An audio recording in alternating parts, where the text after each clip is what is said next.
Estaba de pie en el quirófano del Hospital Infantil de la Ciudad de México, con las manos enguantadas, temblando ligeramente mientras estudiaba la resonancia magnética del cerebro de un niño de 9 años. Un coágulo de sangre presionaba su corteza motora. Un movimiento en falso o un retraso de minutos y podría perderlo todo. Detrás de mí, una voz que no había escuchado en 9 años rompió el silencio estéril. «Mariana, por favor, salva a mi nieto». Me quedé helada. Esa voz la reconocería en cualquier parte. Me giré y ahí estaba Elena Morales, la mujer que una vez destrozó mi vida, ahora suplicándome por ayuda. Pero antes de que pudiera bajar el bisturí, el pasado regresó como una ola que nunca podría dejar atrás. Hace 9 años yo era solo otra estudiante de medicina agotada, terminando mi último año en neurocirugía pediátrica en la Universidad Nacional Autónoma de México, UNAM. Venía de una familia humilde, nada que ver con las dinastías tecnológicas que dominaban la Ciudad de México. Entonces conocí a Rodrigo Morales. Rodrigo era diferente a cualquiera que hubiera conocido. No era ostentoso, aunque su familia prácticamente controlaba gran parte de la industria de tecnología médica. No se comportaba como el típico hijo de ricos, se comportaba como alguien que creía en cambiar el mundo. Pasaba las tardes asistiendo a conferencias sobre innovación biomédica, pero prefería almorzar conmigo en el césped de la universidad en lugar de ir a algún club exclusivo en Polanco. Su sonrisa, de alguna manera, me desarmaba de una forma que no podía explicar. Empezamos a salir, despacio al principio, luego todo de golpe. Esos paseos nocturnos en su Tesla plateado por las calles tranquilas de Coyoacán se convirtieron en nuestro refugio. Él hablaba de transformar la atención médica infantil a través de la tecnología, y yo hablaba de salvar vidas con manos firmes y un corazón terco. Sentía que nuestros sueños estaban alineados y me enamoré de él por completo. Cuando Rodrigo me propuso matrimonio en el Jardín Centenario, con vista al corazón vibrante de Coyoacán, lloré. Se arrodilló sosteniendo un anillo sencillo pero elegante. «Mariana Blanco, ¿te casarías conmigo?». Dije que sí sin dudarlo. Por un momento, el mundo se sintió perfectamente completo. Pensé que el amor podía superar cualquier cosa. Me equivoqué. Los Morales no eran solo ricos, eran poderosos. El padre de Rodrigo era un CEO visionario, mientras que su madre, Elena Morales, era una exabogada de alto perfil convertida en directora de una fundación médica multimillonaria. Vivían en un mundo de jets privados y fundaciones exclusivas. ¿Y yo? Era la hija de un contador de un pequeño pueblo en Morelos que había llegado a la UNAM con becas y trabajos de medio tiempo.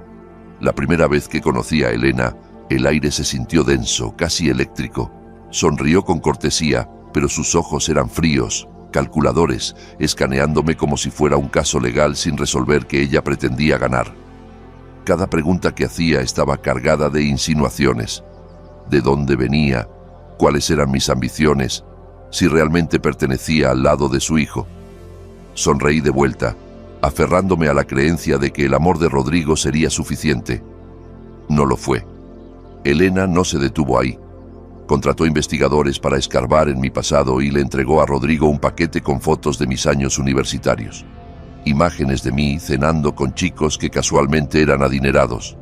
Fotos que no significaban nada, pero que pintaban una imagen fea si alguien quería verlo así. Rodrigo apareció en mi departamento una noche, sosteniendo ese montón de fotos como si fueran pruebas. «Mariana, solo necesito saber si lo nuestro es real o si solo buscas salir de la vida de la que vienes». Sus palabras cortaron más profundo que cualquier bisturí que jamás sostendría.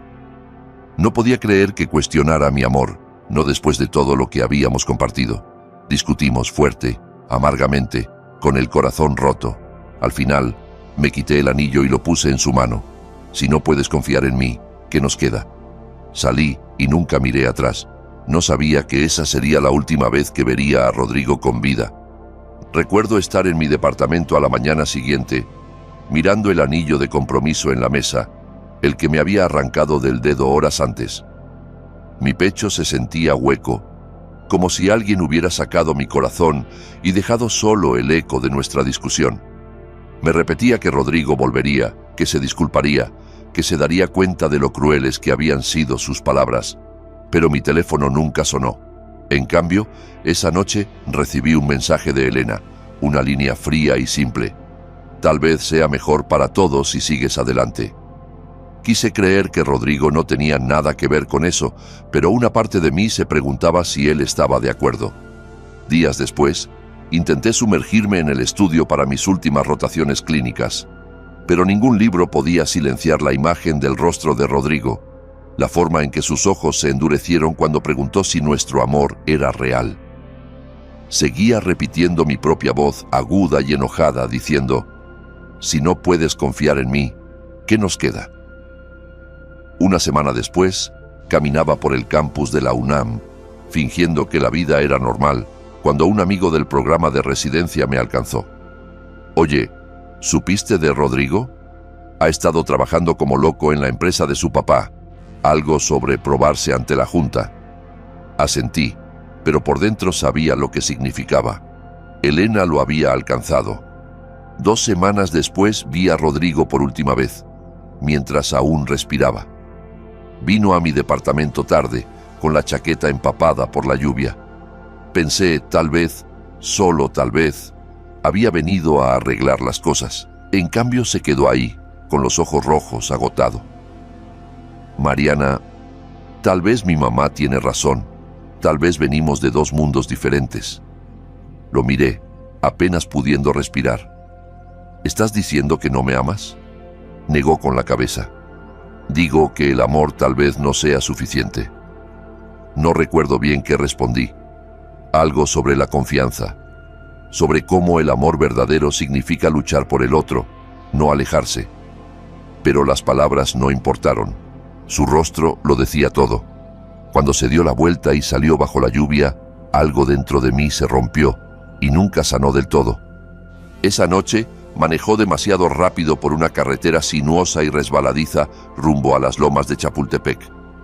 Los testigos dijeron que su auto patinó, chocó contra la barrera y volcó.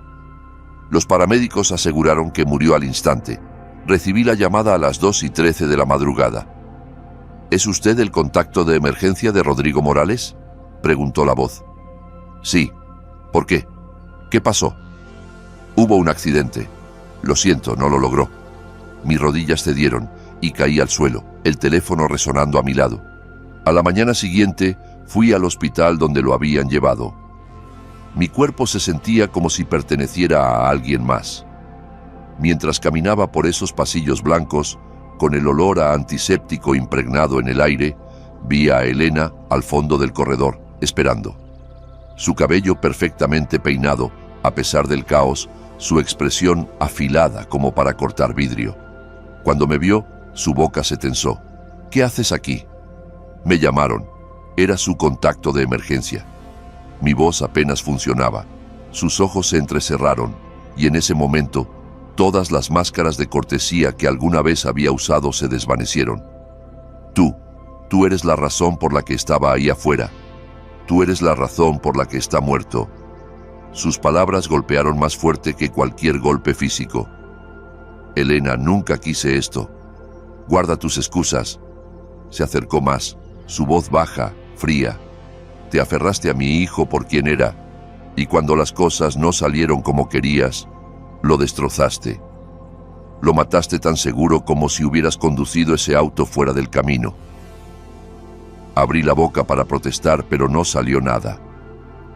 Ella dio media vuelta y se alejó, los tacones resonando contra el suelo como el martillo de un juez. Culpable. Caso cerrado. Por semanas después me moví por la vida en una niebla. Las clases se desdibujaban, las conversaciones se convertían en estática. Por las noches me acostaba mirando el techo, deseando poder retroceder el tiempo, deseando poder retirar cada palabra dura que le había dicho. Una noche me encontré en el piso del baño mirando un frasco de pastillas para dormir. Mis manos temblaban mientras lo sostenía. No quería morir. Solo no quería sentirme así nunca más. Entonces recordé algo. el último paseo nocturno que habíamos tomado juntos. Rodrigo me había tomado la mano en un semáforo y dijo: «Pase lo que pase, vas a ser una doctora increíble. Algún día salvarás vidas». Dejé el frasco y lloré hasta el amanecer. La semana siguiente noté algo más, algo que cambiaría mi vida. Mi periodo estaba atrasado. Al principio me dije que era el estrés, pero luego compré una prueba, más por miedo que por esperanza. Cuando aparecieron las 2 líneas rosas me hundí en el piso, presionando mis manos contra mi estómago. «Oh, Dios mío», susurré.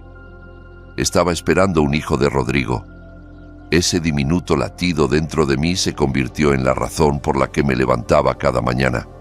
Por primera vez desde su muerte tenía una razón para seguir adelante, pero no tenía idea de que este milagro pronto se convertiría en mi mayor heartbreak. El embarazo solo nunca es fácil, pero cargar al hijo de un hombre al que acabas de enterrar es como correr un maratón con las piernas rotas. Me arrastraba por cada día, mi vientre creciendo mientras mi dolor se asentaba más profundo en mis huesos. Los padres de Rodrigo nunca se comunicaron, ni una sola vez. Elena lo dejó claro en el funeral. Sus ojos fríos lo decían todo. No era bienvenida, así que me concentré en sobrevivir. Trabajaba largas horas en una clínica local para pagar las cuentas y avanzar en mis rotaciones en la UNAM. Cada noche me sentaba al borde de la cama, una mano en mi estómago susurrando: «Vamos a estar bien, pequeño, te lo prometo». Cuando llegó el primer movimiento, lloré. Por primera vez en meses, las lágrimas no eran de dolor, sino algo más cercano a la esperanza. Este bebé era un pedazo de Rodrigo, el único pedazo que me quedaba. El día del parto llegó temprano, en una mañana lluviosa de primavera. Mi agua se rompió en medio de anotar notas de pacientes, y en una hora me estaban llevando a la sala de partos en el Hospital Infantil de la Ciudad de México. El dolor era cegador. Las contracciones tan fuertes que pensé que me desmayaría. Las enfermeras se apresuraban a mi alrededor, ajustando líneas y monitores. A través del caos, me aferraba a un pensamiento: finalmente lo sostendré, finalmente veré los ojos de Rodrigo de nuevo. «Puja, Mariana, ya casi estás ahí», dijo la enfermera. Empujé con todo lo que tenía, gritando mientras los primeros llantos del bebé resonaban en la habitación. Llanto que se detuvo demasiado pronto. «¿Qué pasa? ¿Por qué no llora?», jadeé, con el pecho agitado. La expresión de la enfermera se tensó. Un doctor apareció a su lado, voz calmada pero tensa. «Hay un problema con la respiración. Necesitamos movernos rápido». Observé en shock mientras mi bebé era llevado al otro lado de la habitación a una incubadora. El llanto más débil llegó a mis oídos, luego silencio. Los minutos se sintieron como horas. Finalmente el doctor se acercó, quitándose los guantes despacio, casi con hesitación. «Lo siento mucho». El cordón estaba enrollado en su cuello. Hicimos todo lo que pudimos. Todo dentro de mí se rompió de una vez. No, eso no es posible. Lo escuché. Lloró. La enfermera intentó consolarme, pero me agité, alcanzando la incubadora. «Déjenme sostenerlo, por favor. Déjenme sostener a mi bebé». En lugar de mi hijo, sentí un pinchazo agudo en mi brazo y una ola de sedación me arrastró hacia abajo. Cuando desperté horas después, la habitación estaba en silencio. Demasiado silencio. Un bulto descansaba en una silla cerca de la ventana. Una manta diminuta doblada cuidadosamente alrededor de un peso pequeño y sin vida. Levanté la manta, mirando el rostro pálido dentro. Pero algo en mí gritaba: «Este no es él. Este no es mi bebé», susurré. La enfermera intercambió miradas con otro miembro del personal. «Mariana, has pasado por mucho. Es el shock. Este es tu hijo». Pero yo sabía en lo profundo de mis huesos que este no era el niño que había sentido patear bajo mis costillas, el bebé cuyo latido había escuchado en cada cita. Este rostro era diferente. El dolor tragó mi protesta. No podía luchar más. Besé la frente fría y susurré: lo siento mucho, mi niño». El funeral fue pequeño. Solo yo y unos pocos compañeros que se preocuparon lo suficiente para venir. Elena nunca apareció, aunque más tarde supe que había enviado flores en nombre de la familia Morales. Rompí la tarjeta antes de terminar de leerla. Las semanas siguientes fueron un borrón de dolor. Apenas comía, apenas dormía.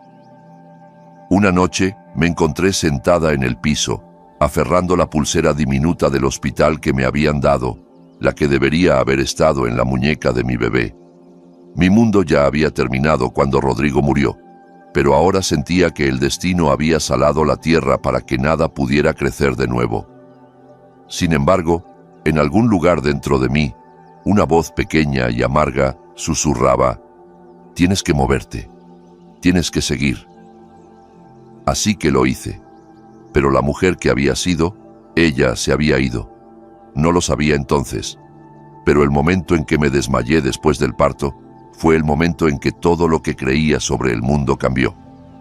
Más tarde, aprendería pedazos de la verdad, susurros de una enfermera que se había jubilado, fragmentos de registros hospitalarios que no cuadraban y una confesión devastadora que llegó demasiado tarde.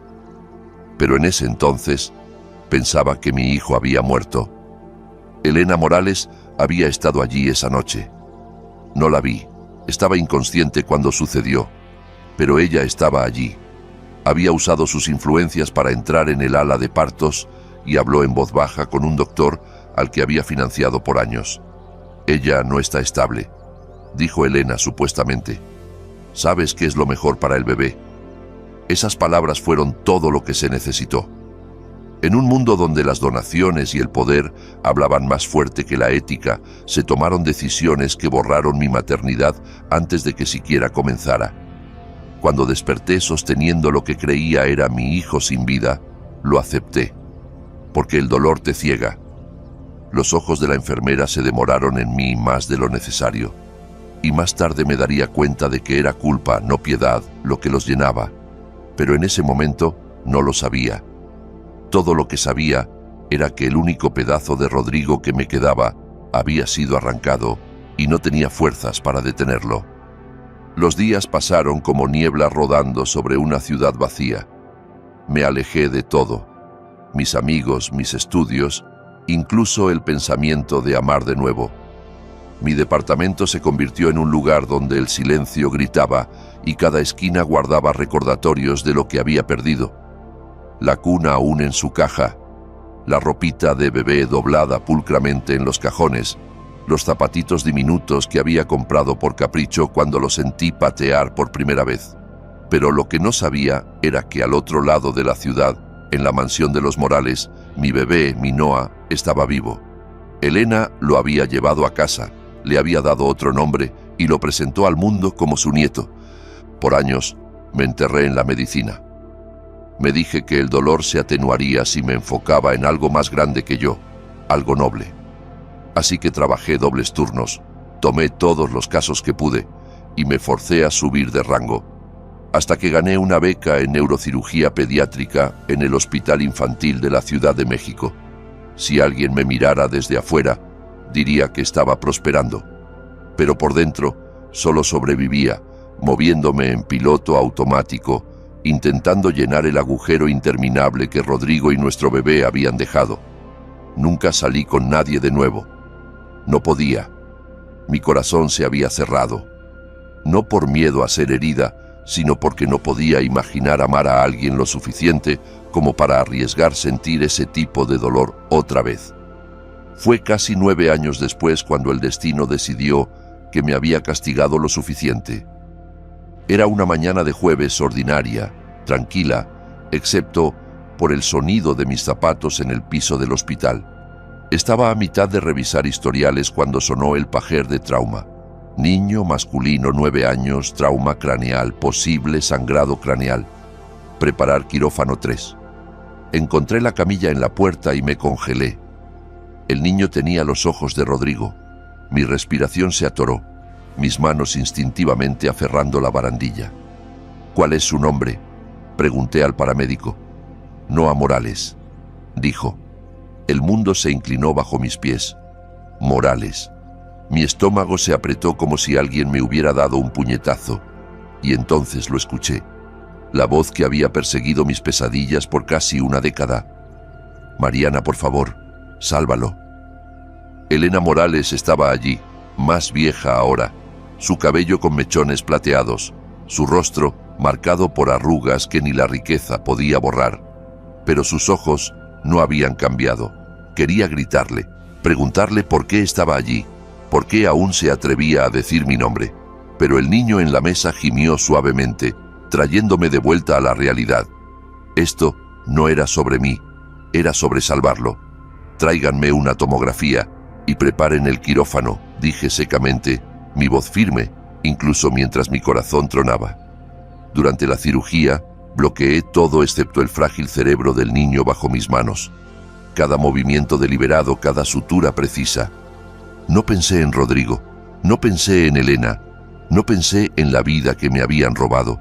Pero cuando la última puntada estuvo atada y el monitor se estabilizó, me permití una mirada a su rostro. Sus pestañas se agitaron y por un segundo casi pude creerlo. Casi. Horas después, de pie fuera de la sala de recuperación, Elena se acercó a mí. Parecía más pequeña de lo que recordaba, como si la vida misma la hubiera humillado. «Gracias», dijo suavemente. No respondí. Mis ojos estaban fijos en el niño a través del vidrio, y entonces lo vi. Una pulsera familiar del hospital, vieja y desgastada, colgando de su muñeca como un amuleto. Mi respiración se atoró. Esa pulsera. La había hecho 9 años atrás, cuando pensaba que mi bebé había muerto. Mis manos temblaron mientras susurraba. ¿De dónde sacó eso? El rostro de Elena palideció, sus labios separándose, como si las palabras fueran demasiado pesadas para formarse. Cuando pierdes todo, o te rompes por completo, o te reconstruyes en algo irreconocible. Elegí la segunda opción, aunque por mucho tiempo no se sintió como una elección en absoluto. Después de lo que creí era la muerte de Noah, vertí cada onza de dolor y rabia en la medicina. Era lo único que tenía sentido, el único lugar donde el trabajo duro aún te daba resultados predecibles. Pasé años en laboratorios sin ventanas, quirófanos estériles y bibliotecas que olían a papel y desesperación. Para cuando terminé mi residencia, era una máquina. Mis colegas me llamaban las manos de cristal y acero. Cristal por mi precisión, acero por lo inquebrantable que parecía en casos imposibles. Los padres de los pacientes me tomaban las manos y me agradecían con lágrimas en los ojos, pero su gratitud rebotaba en la cáscara hueca en la que me había convertido. No salía con nadie, no hacía charlas triviales, no iba a casa en las fiestas porque no había hogar que quedara, solo un departamento vacío y recuerdos que me arañaban cada vez que me sentaba quieta por demasiado tiempo. Pero subí. Oh, subí. A los 32, me convertí en una de las neurocirujanas pediátricas titulares más jóvenes en el Hospital Infantil de la Ciudad de México. La gente susurraba sobre mí en los pasillos, llamándome brillante, resiliente, imparable.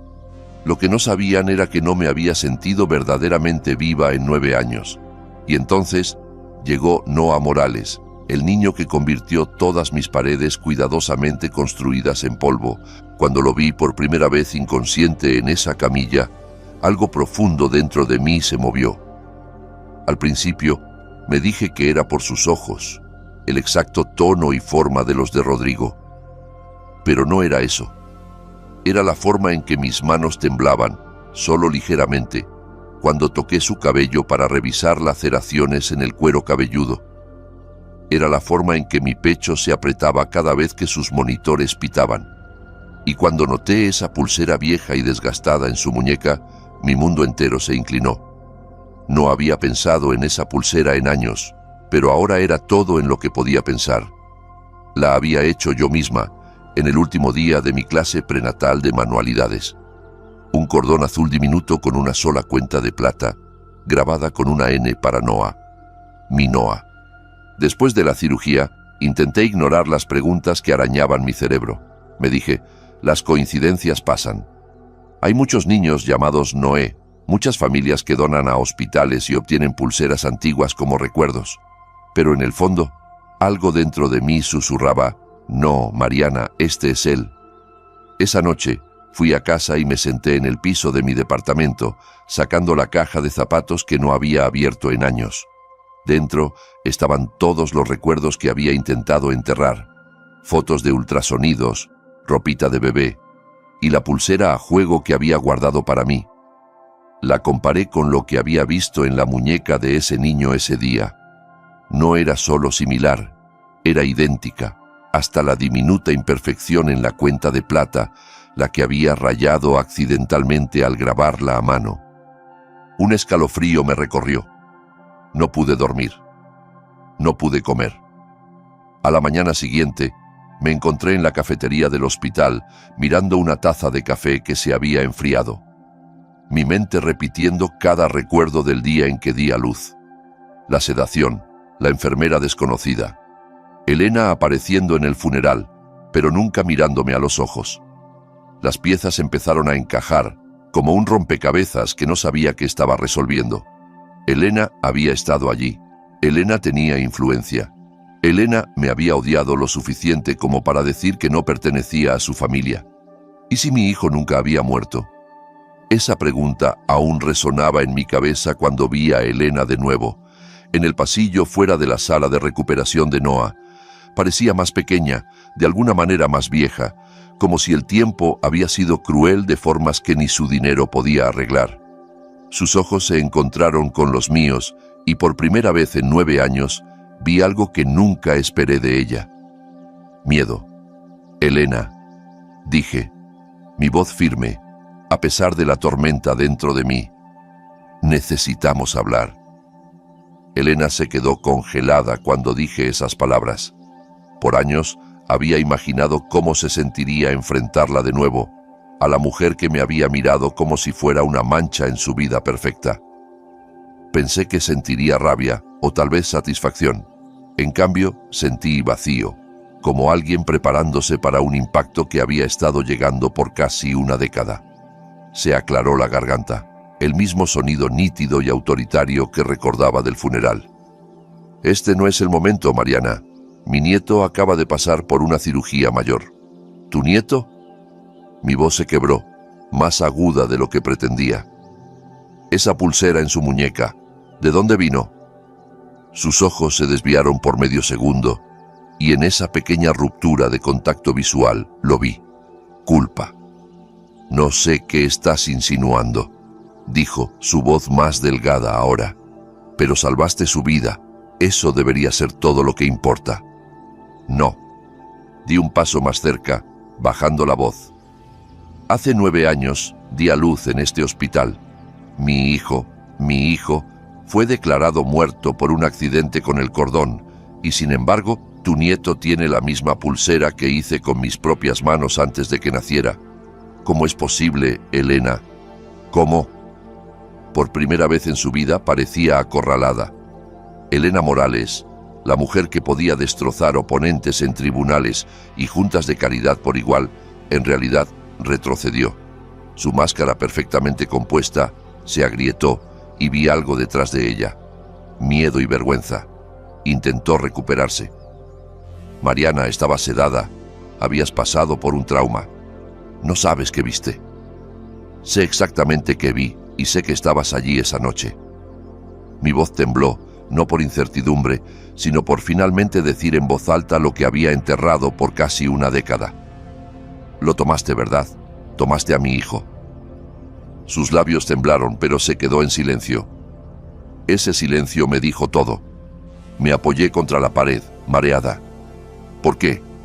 ¿Odiarme tanto era más fácil que dejar que tu hijo se casara con alguien que pensabas no era lo suficientemente buena? ¿Pensaste que robar a mi hijo arreglaría qué? ¿Tu reputación? ¿Tu dolor? La mano de Elena voló a su boca como conteniendo lágrimas. No entiendes. Rodrigo se había ido y no podía perder a su hijo también. No contigo. Sus palabras me cortaron como vidrio. No conmigo. Era mío, Elena. Mi bebé, mi sangre. Me dejaste creer que había muerto. Me viste enterrar un ataúd vacío. Ella se derrumbó, su espalda golpeando la pared, sus ojos finalmente derramando lágrimas. Pensé que lo estaba protegiendo y sí, estaba enojada. Lo alejaste cuando te fuiste, Rodrigo. Me dije que no lo merecías, que Noah merecía una vida mejor, y tenía los medios para dársela. La miré, entumecida. Jugaste a ser Dios con mi vida. ¿Tienes idea de lo que me hiciste? ¿A él? Creció pensando que tú eras su figura materna cuando todo el tiempo tenía una que lo amó antes de que siquiera tomara su primer aliento. Elena se deslizó al piso, la poderosa matriarca ahora pareciendo pequeña y quebradiza. Tengo cáncer cerebral, susurró. Etapa 4. No me queda mucho tiempo. Me congelé. Parte de mí quería reír por la ironía. Otra parte quería gritar. ¿Y qué? ¿Quieres perdón porque te estás muriendo? ¿Porque ahora es conveniente admitir lo que hiciste? Negó débilmente con la cabeza. Number. Quiero que él sepa la verdad. Quiero que te conozca. Estaba equivocada, Mariana. Lo he sabido por años, pero era demasiado orgullosa, demasiado terca. He arruinado todo y no sé cómo arreglarlo. La tormenta dentro de mí se calmó, pero no desapareció. No había forma de deshacer 9 años de dolor. No había manera de devolver los momentos que perdí. Sus primeras palabras, sus primeros pasos, su primer día de escuela. Sin embargo, mientras miraba a través del vidrio a Noah, durmiendo pacíficamente después de la cirugía, algo se suavizó en mí. Por 9 años había estado seguro, cuidado, amado, incluso si era por la mujer que lo había robado. Me agaché para estar a la altura de los ojos de Elena. Tú se lo dices, dije firmemente, no yo. Tú le dices quién soy y qué hiciste, porque no le quitaré eso, ni la verdad, ni la oportunidad de escucharla de ti. Sus ojos se ampliaron. Luego asintió despacio. Lo haré, lo prometo. Me levanté y caminé hacia la habitación de Noah. Puse mi mano en el vidrio, mirando su pecho diminuto subiendo y bajando. No hay duda ahora, este era mi hijo. Y ya sea que Elena viviera otro mes u otro año, no lo perdería de nuevo. A la mañana siguiente, entré en la habitación de Noah para encontrarlo sentado, pálido pero despierto, con una tableta en las manos. Me miró, sus ojos hazel amplios parpadeando con curiosidad. Por un momento, olvidé cómo respirar. Esos ojos, los ojos de Rodrigo. Hola, dije suavemente, mi voz casi quebrándose. ¿Cómo te sientes? Se encogió de hombros, el tipo de movimiento tímido que hacen los niños cuando intentan ser duros. Me duele la cabeza, pero la abuela dice que soy valiente. Abuela.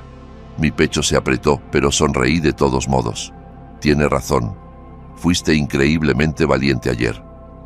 Noah asintió, luego volvió a su juego, como si la valentía fuera solo otro ítem en su lista de pendientes. Detrás de mí, escuché el lento golpeteo de un bastón. Elena, moviéndose más lento de lo que jamás la había visto. Parecía frágil, envuelta en un chal gris suave, su perfección usual atenuada por la enfermedad y la culpa. Noah, dijo gentilmente tomando asiento al lado de su cama. Hay algo de lo que necesitamos hablar, algo importante. Él levantó la vista de nuevo frunciendo el ceño. ¿Es una mala noticia? No, cariño, es sobre la familia. Me miró, sus ojos llenos de lágrimas, luego de vuelta a él. ¿Recuerdas cómo te dije que tu mamá falleció cuando naciste? Él asintió con cautela. Eso no era verdad, susurró. Noah la miró, confusión cruzando su rostro. ¿Qué quieres decir? Elena tragó saliva con dificultad, sus manos temblando. Tu madre no murió, está viva y está parada justo aquí. La mirada de Noah se giró hacia mí, sus labios separándose ligeramente. Tú eres mi mamá. Di un paso más cerca, cada músculo en mi cuerpo temblando. Sí, Noah, soy tu mamá. Te he amado desde el momento en que supe que venías al mundo y nunca dejé de hacerlo. Él parpadeó, intentando procesar algo que ningún niño de 9 años debería tener que hacerlo, pero la abuela dijo, ella mintió. Elena interrumpió, voz quebrándose. Mentí, Noah, Estaba enojada y asustada e hice algo imperdonable. Te quité de ella. Pensé que te estaba protegiendo, pero estaba equivocada. Estaba tan equivocada. La habitación se quedó en silencio, excepto por el pitido rítmico del monitor cardíaco. Noah nos miró a ambas, sus manos pequeñas retorciéndose en su regazo. Entonces, ¿eres mi mamá real? Sí, bebé, susurré, doblando las rodillas para estar a su nivel. Soy tu mamá. Me perdí tus primeras palabras, tus primeros pasos, tu primer día de escuela porque no sabía que estabas vivo, pero estoy aquí ahora y nunca te dejaré de nuevo. El labio de Noah tembló. Luego dijo la palabra que había soñado escuchar por 9 largos años. Mamá. Lo envolví en mis brazos, sosteniéndolo gentilmente para no lastimar su cabeza. Sus brazos pequeños rodearon mi cuello, vacilantes al principio, luego más fuertes, más cálidos, más seguros. Cuando levanté la vista, Elena lloraba en silencio. Extendió una mano y la tomé, no en perdón, sino en reconocimiento de lo que este momento significaba. En los días siguientes, Noah y yo hablamos por horas. Hizo preguntas, algunas fáciles, algunas difíciles. ¿Por qué no había estado allí? ¿Por qué la abuela dijo que me había ido? Lo amaba. Lo alejaría de todo lo que conocía. Respondí cada pregunta con honestidad. No lo sabía, Noah. Pensé que te habías ido, pero ahora que te tengo, no te soltaré de nuevo. Y sí, te amo, más que a nada. Elena pasó la mayor parte de su tiempo observándonos en silencio, su enfermedad pareciendo avanzar más rápido, como si confesar finalmente hubiera dejado que su cuerpo se rindiera. Una tarde, me tomó la mano y susurró: «Gracias por no odiarme lo suficiente como para alejarlo de mí ahora».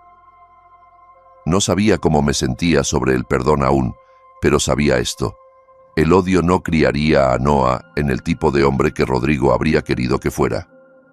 El día antes de que Elena fuera dada de alta para cuidados paliativos, llamó a Noah a su lado.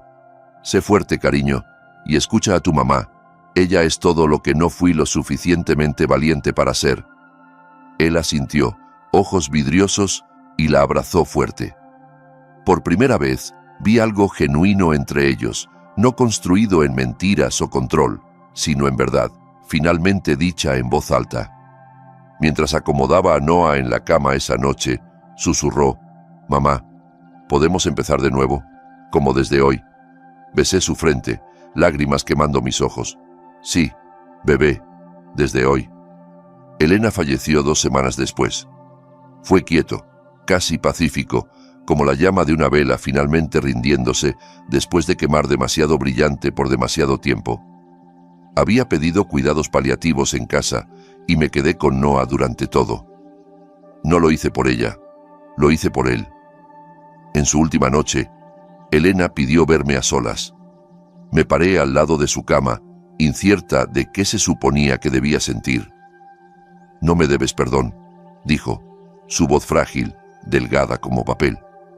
«Pero prométeme que lo amarás lo suficiente por las dos». Dudé, luego asentí. «Ya lo hago».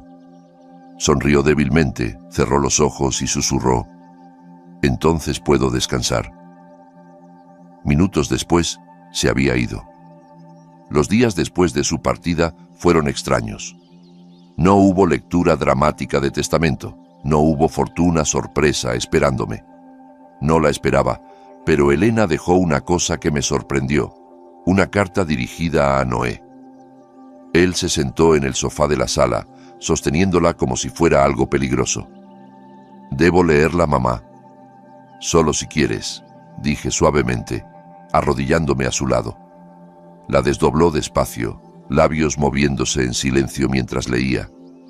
Después de un momento, sorbió y me la entregó. Dijo que lo sentía y que siempre me amó, incluso cuando tomó malas decisiones. Lo atraje a mis brazos, sosteniéndolo mientras lloraba. No los llantos fuertes y rotos de alguien cuyo mundo se derrumba, sino las lágrimas quietas de un niño que finalmente entiende la verdad. Legalmente, las cosas se movieron rápido. Elena ya había firmado papeles transfiriendo la custodia a mí antes de partir. No hubo batalla, no hubo audiencia judicial prolongada, solo una entrega limpia, como si el universo mismo quisiera que este capítulo se cerrara. Aún así, hubo desafíos. Noah tenía preguntas por la noche, cuando la casa estaba quieta y las sombras se estiraban largas por las paredes. «Mamá, ¿la odiabas?», preguntó una tarde mientras lo arropaba. Dudé. Lo hice por mucho tiempo, pero el odio te mantiene atascado y no quiero estar atascada más. Quiero avanzar contigo. Me miró, sus ojos tan parecidos a los de Rodrigo que dolía.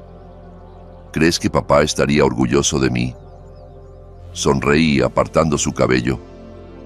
Sé que lo estaría, y estaría orgulloso de ti por lo valiente que has sido. Noah se adaptó a vivir conmigo más rápido de lo que esperaba. Me ayudaba a cocinar, dejaba dibujitos en mi escritorio en el trabajo y hacía 1000 preguntas sobre mi vida antes de que me conociera. Una tarde me trajo un viejo marco de fotos que había encontrado en sus cosas en la casa de Elena. Era una foto de Rodrigo, apenas mayor que Noah ahora, sosteniendo un modelo diminuto de avión. La abuela dijo que le encantaban los aviones, dijo Noah. ¿Es verdad? Sí, dije, mi garganta apretada. Quería aprender a volar uno algún día. Noah sonrió débilmente. ¿Podemos ir a ver aviones algún día? Lo abracé. Podemos hacer lo que quieras, bebé. Semanas después, cuando Noah se había recuperado completamente de su cirugía, decidimos hacer algo para marcar el inicio de nuestra nueva vida juntos. Empacamos un picnic y manejamos a Puerto Vallarta, uno de los pocos lugares cerca de la Ciudad de México donde el mundo aún se siente salvaje e indómito. El sol estaba bajo cuando llegamos a la playa, bañando todo en una luz dorada suave. Noah corrió adelante, quitándose los zapatos y dejando que el agua fría del Pacífico lavara sus pies. «Ven, mamá», llamó, agitando la mano. Reí y lo perseguí, mi corazón más ligero de lo que había estado en años. Caminamos por la orilla, dejando huellas que desaparecían cuando las olas las besaban. En un punto, Noah se agachó y comenzó a construir algo en la arena. Cuando pregunté qué era, dijo: «Es una pista para papá, para que pueda aterrizar cuando nos visite». Me arrodillé a su lado, lágrimas picando mis ojos, y juntos construimos esa diminuta pista. 2 personas armando algo más grande de lo que cualquiera de nosotros podía explicar. Cuando estuvo lista, Noah colocó el modelo diminuto de avión, el viejo de Rodrigo que había traído de casa, en el borde. «Ahora está en casa», susurró.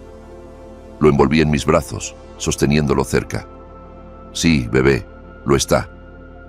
Mientras el sol se hundía en el océano, pintando el cielo en rayas de naranja y rosa, Noah me miró. «Mamá, ¿crees que podemos empezar de nuevo? Solo nosotros, como si fuera una vida completamente nueva». Sonreí, atrayéndolo a un abrazo. «Ya lo hemos hecho. Hoy es el día 1. Él sonrió, esa sonrisa ancha con dientes separados que solo los niños pueden hacer parecer perfecta, y susurró: «Te quiero, mamá».